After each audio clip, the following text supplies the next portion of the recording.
If one red trade ruins your day, you don't have an edge. You have a tolerance problem. The 1% aren't winning because they predict better. They lose better. They don't spiral. They don't revenge trade. And they don't try to make the money back emotionally. If a small loss knocks you off your plan, it's not the strategy that's broken. It's your ability to sit in discomfort. Until you can tolerate losses without reacting, the market will keep exposing you.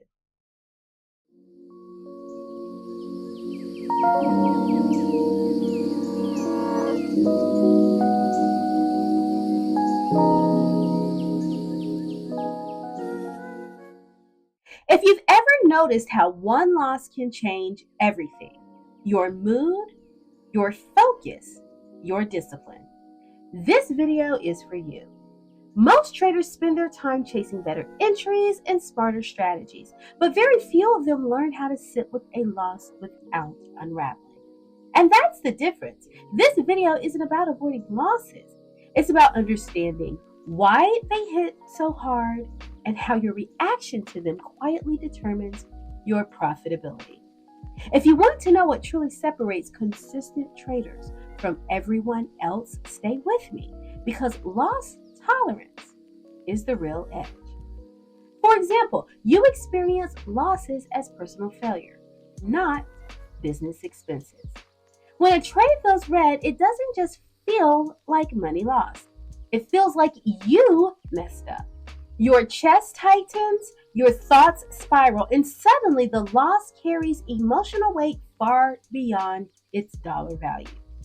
Instead of seeing it as a routine cost of participation, your mind treats it as evidence that you're behind, not good enough, or repeating the same mistake again. That emotional charge makes the loss harder to tolerate. Over time, this association trains your nervous system to fear losses instead of expect them. You don't just want to avoid losing money, you want to avoid the feeling of inadequacy that comes with it. And when losses feel personal, tolerance disappears. You react, rush, or retreat because your identity feels threatened. And when losses feel like threats to who we are, your relationship with risks itself begins to change. Many traders say they understand losses are part of the game, but emotionally, they still treat each one as an exception. There's an unconscious belief that if you analyze enough, prepare enough, or learn one more thing, you should be able to avoid them. So when a loss happens, it feels unfair, like something went wrong. This expectation creates fragility, because when losses aren't fully accepted, every red trade feels like a disruption instead of a routine occurrence. Tolerance can't develop in an environment where you're constantly surprised by what's inevitable. Until losses are emotionally normalized, not just intellectually understood, your system will continue to resist them. Even when traders begin to accept losses in theory, another obstacle often makes them unbearable in practice. Loss tolerance collapses when you need the trade to work. Maybe you're under financial stress, trying to catch up, or feeling behind compared to others. In those moments, losses don't just reduce your account, they threaten your sense of security. The margin for error feels razor thin, so even small losses feel intolerable. When pressure is high, your nervous system can't stay regulated. Losses trigger urgency, fear, and the impulse to fix things immediately. That's why tolerance isn't just psychological, it's situational. Until you reduce pressure through position sizing, realistic expectations, and emotional pacing, losses will continue to feel overwhelming instead of manageable. And beneath all of this sits one final pain point that often goes unrecognized but quietly shapes every reaction. You never were taught how to stay emotionally present with discomfort. In fact, most people were taught to avoid discomfort, suppress emotions, or push through pain, not to sit with it calmly. So when a loss hits, your instinct is to escape the feeling, close the platform, jump into another trade, overanalyze, or emotionally shut down. This problem isn't the loss, it's the lack of skills for staying present with it. Loss tolerance isn't about being numb or tough. It's about having the capacity to feel disappointment, frustration, or uncertainty without letting those emotions hijack your behavior. When that skill is missing, losses feel unbearable. Not because they're large, but because there's nowhere for the emotion to go. Learning to stay with discomfort is what transforms losses from triggers into information. Once you understand why loss tolerance has been so difficult, something important happens. You stop blaming yourself. These perspectives aren't personal defects. They're signals that you've been operating without the internal framework needed for this environment. And the good news is this: the same way loss tolerance has learned through experience, it can be rebuilt through intentional shifts in how you relate to loss, to discomfort, and uncertainty. Let's walk through the 4 internal changes that make that possible. Your nervous system was designed to protect you from harm, not to manage probabilities. So when a trade goes against you, your body reacts as if something unsafe just happened. Heart rate increases, muscles tense, urgency rises.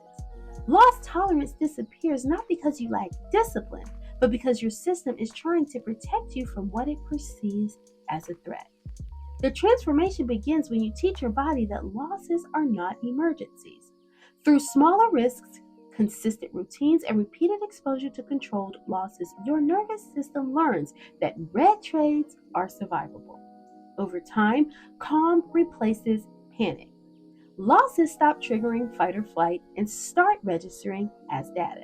This is how tolerance is built, through safety, not force.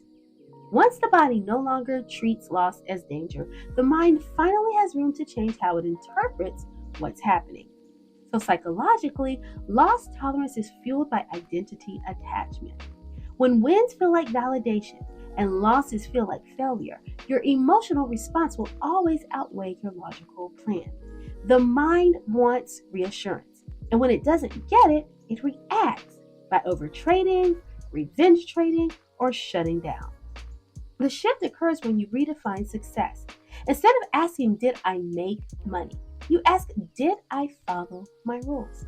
This moves your sense of worth from outcomes to behavior. Each time you honor your process, win or lose, you strengthen self-trust. And self-trust is what allows the mind to stay steady in the face of uncertainty. Pause. No, seriously, pause for 1 second. If you're watching this right now, it probably means one of 2 things. You're either trying to make sense of the market, or the market just humbled you a little today. Well, first, thank you for being here and watching this channel. That means more than you probably realize. Because trading can feel incredibly lonely. 1 minute you're confident, the next minute price reverses, and you're staring at the screen thinking, what just happened? You study the charts, you watch the videos, you try to follow the rules, but somehow the market still finds a way to hit your stop, shake your confidence, and make you question whether you even belong here. And let me tell you something very clearly. You are not crazy, and you are not the only one experiencing this. Most traders aren't failing because they're lazy. They're failing because they're navigating chaos without structure. They're guessing, they're chasing, they're reacting to price instead of preparing for it. That frustration you feel when price moves exactly where you expected after you close your trade. Yeah, we've all been there.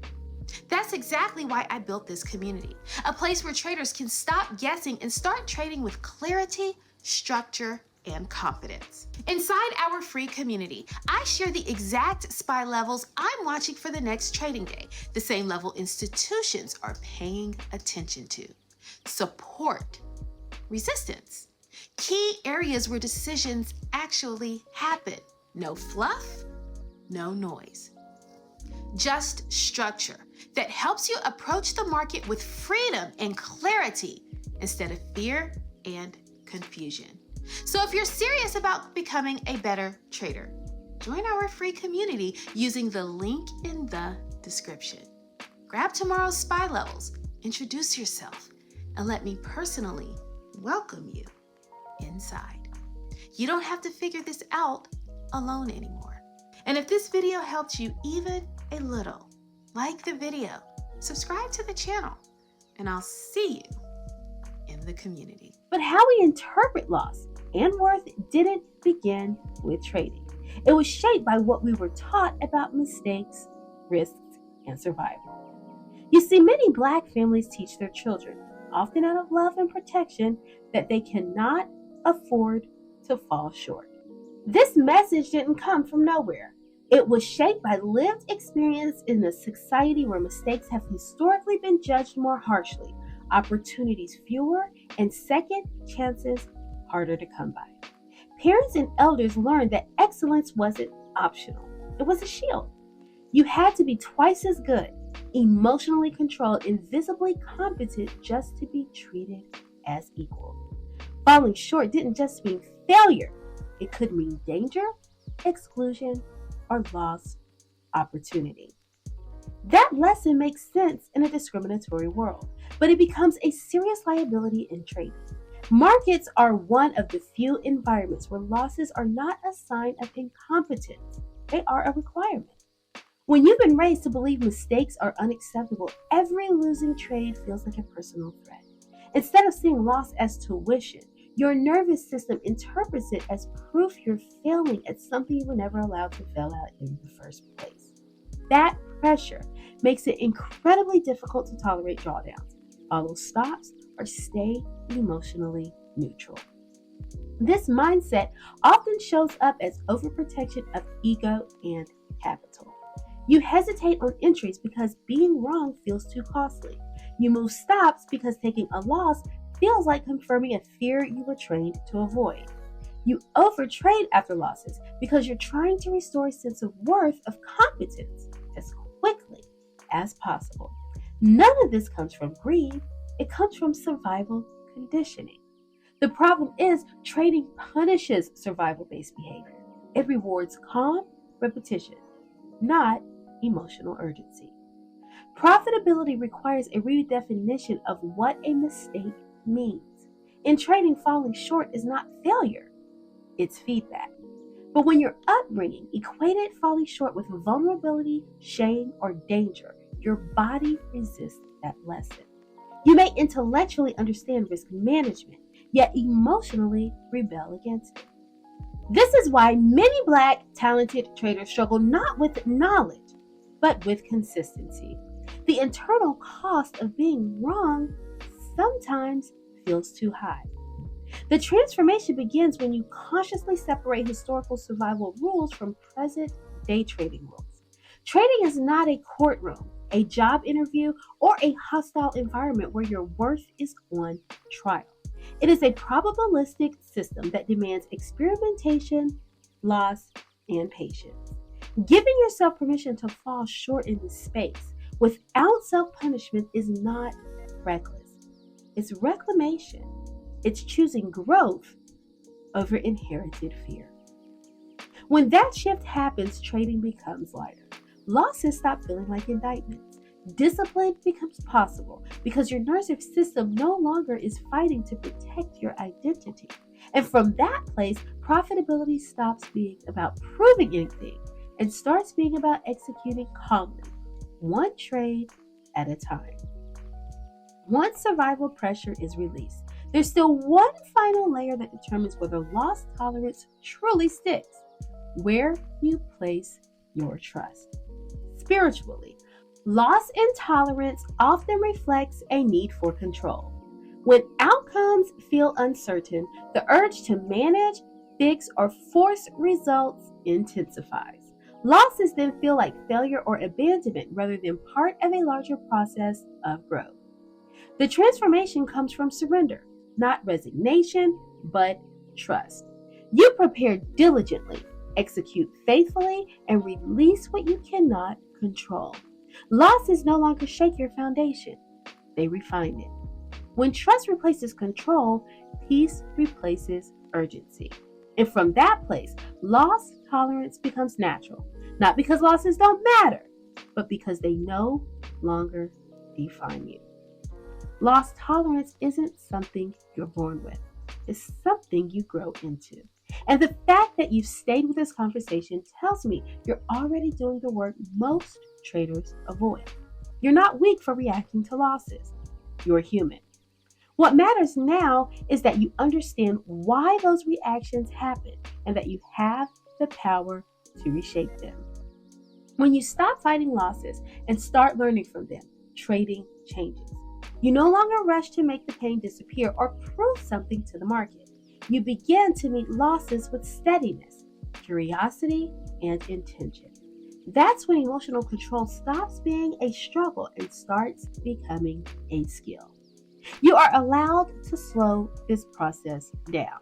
You're allowed to build tolerance one decision at a time. Consistency doesn't come from eliminating losses. It comes from responding to them in a way that keeps you aligned with your plan.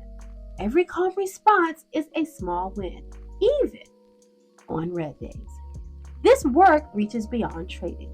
Learning to tolerate discomfort without spiraling strengthens your patience, your trust, and your ability to stay grounded in uncertainty. Those qualities don't just improve your performance, they change how you move through life.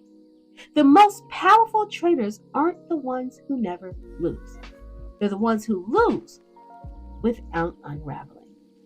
They understand that composure is capital and regulation is leverage. That understanding is available to you too. To help you go deeper, I've created a free guidebook designed to walk you through these concepts with clarity and structure.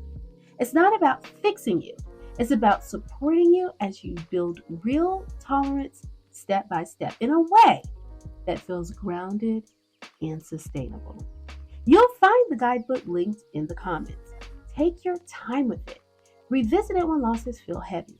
Let it remind you that you're not behind. You're building the edge that actually lasts. If you feel seen here, help someone else feel seen too. Comment so this space stays human. Like it so the algorithm will work for us, and share it with another Black family who deserves access to this information. You've got this. Peace and blessings, Dr. O.